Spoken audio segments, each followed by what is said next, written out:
Hello and welcome to the Chatterbox Letters podcast. What web I fathomly weave at the Chatterbox Letters podcast? How many webs I fathomly satin weave beyond the horizon? Acquiring minds would fathomly like to know the beef of the matter. Let me stroll fathomly along this live passage.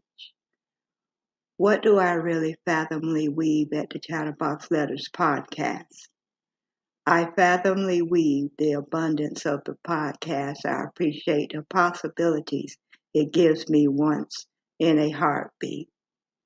What web I fathomly weave once I get the first season and its episodes started.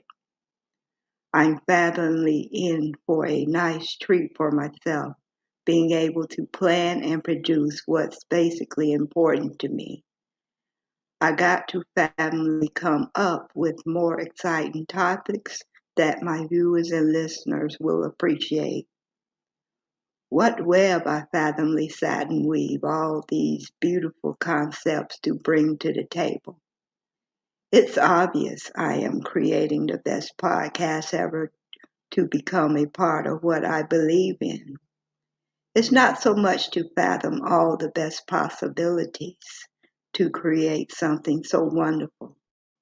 All that I know, I like to fathomly have fun doing what I love, and that's podcasting.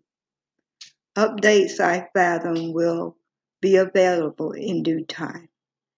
As of now, let me continue to fathomly produce the topics for my first season premiere, and I got to get back to everyone in due time.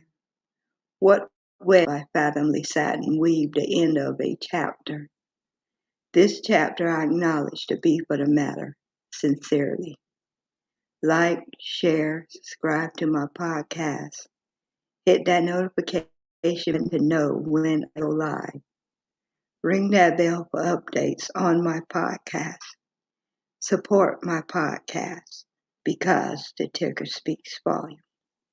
You see that little ticker down there at the bottom of my video. It's all the sources needed to support my podcast. I thank you for tuning in. God and His Son Jesus bless. And the main thing I usually say at the end of a podcast is always, always a good, warm thank you.